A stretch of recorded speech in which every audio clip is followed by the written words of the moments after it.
Hello everyone, I'm your host Blacktuna and welcome back in a new video. Now that the dust has settled and everyone had the chance to play Temtem, I think the time has come to finally talk about this early access, how it went, how it is, and if it's worth playing. Now, there's no denying that day 1 and day 2 of the Temtem early access were quite troublesome. There were a lot of problems going from the servers to the game itself. I mean, to be quite honest with you, I believe no one expected that much influx of people during the first day. Even because prior to this, the game kinda went under the radar for most people, but then once it appeared on Steam, it started gaining traction, and I think that's why nobody could anticipate the amount of people that would have participated in the early access. So yeah, day 1, day 2, almost unplayable for me. I couldn't enter the game for most of the days, and when I managed to go past the 12,000 people queue, I was met with bugs, issues, crashes, lag, and so on and so forth. Bugs that also made my experience worse. As a matter of fact, I also happened to lose some Temtems after having captured them, and also I happened to lose some items that I put on my Temtems, and I decided to drop the game until they fixed the issues. Luckily, I didn't have to wait for much longer because the day after, the Temtem dev team released a patch that fixed all the issues, gave back all the Temtems and the items to all players who lost them, and everything from that moment onwards went pretty smoothly actually. I didn't have any other issue, I never met a queue afterwards, and they also started increasing server size so that even other people wouldn't have to go through a queue every time they wanted to play. So yeah, after day 1 and day 2, things got dramatically better, and I have to tip my hat to the devs because they were really quick addressing the biggest issues, the game-breaking issues, and they released patch after patch after patch after hotfix. So yeah, good job Temtem developers. Well, afterwards, I was finally able to play the game and see for myself how it improved or how it changed after the early days, because as you may be aware of, I already played this game a few months ago when there were only 2 aisles available, and I have to admit, now after playing through the whole early access, I'm quite surprised and impressed with how they are developing the story and how the game is shaping up. So what can you expect from this early access? There's basically 3 aisles, a lot of creatures to capture, tame and evolve. There's, I believe, 4 dojos that are the equivalent of Pokemon gyms. There's a good chunk of the story, I would say maybe 45%, maybe 50% of the story, dare I say, and there is a lot of fun to be had.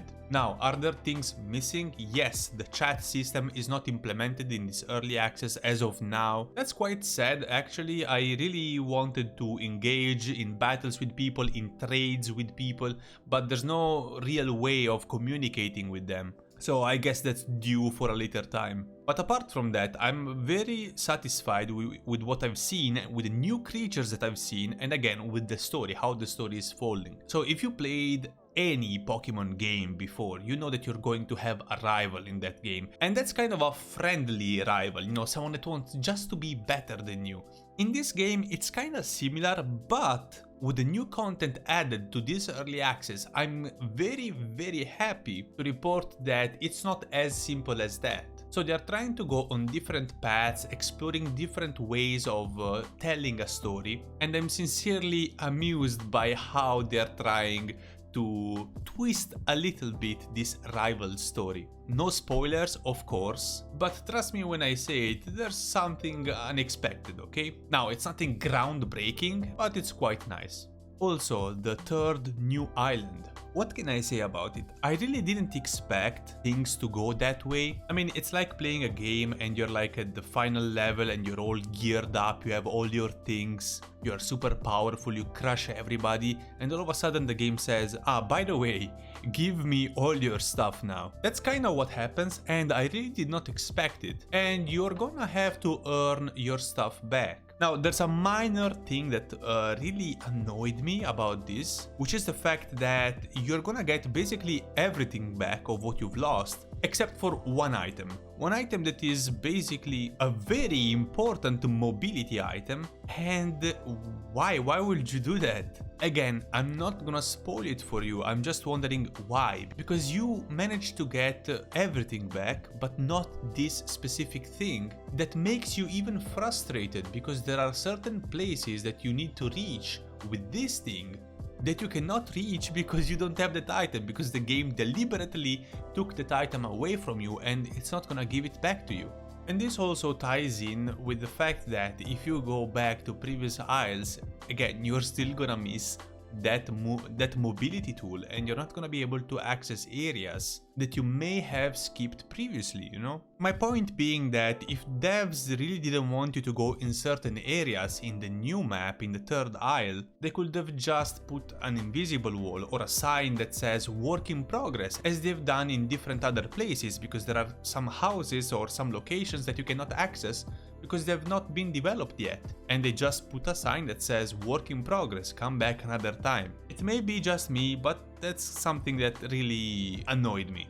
I'm pretty glad to report that in the third aisle, creatures become much cooler. Now, I'm not saying that before that point in the game creatures are lame or they are not cool or they are ugly, absolutely not. But I'm just saying that the third aisle's Temtems are very badass. Their basic forms and specifically their evolutions. So I'm kinda looking forward for all the missing Temtems that I've not seen yet and that they're working on, because if this is the quality that they are trying to keep throughout the game, I really cannot wait to see what's going on. Also, we finally get to see how special Tuwai is. Tuwai is the parrot tem that Professor Konstantinos gives you in the early game. And again, I'm happy to report that it's badass. Now, I have some thoughts about this because I believe Tuwai is gonna have different forms, and not only this one that is showcased on the third island, but I may be wrong on that one. But just for safety purposes, I already caught a couple of extra Tuwais. But apart from that, the story reaches a pretty cool point, and we see the evil organization, the Belsot organization, actually posing a threat to our life.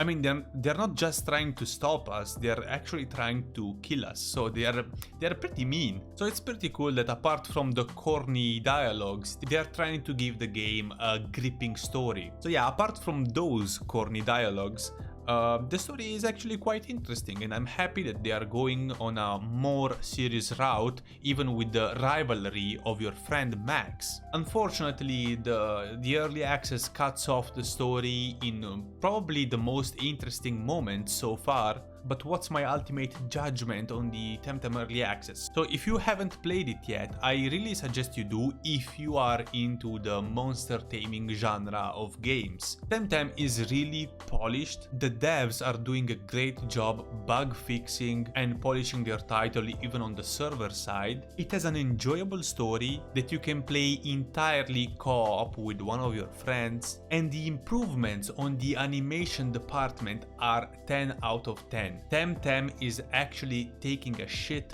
over Pokemon on the animation department, and not only on the animation department. So yeah, I really hope that Game Freak takes notes from Temtem because they're doing a great job, and I really hope that the rest of the development goes the same way it has gone until now, because I would not be satisfied with any less quality than this from now onwards. But yeah, I really suggest you do pick up this game. I know it's in early access, but trust me when I say it, even in this early form, it feels like a complete game. Yes, the story may not be complete, but the enjoyment that you're gonna get out of it sure is. But let me know what you guys think about Temtem, because this is gonna do it for today's video. If you liked it, please click the like button, subscribe, and again, leave a comment down below, and I will see you again in the next video.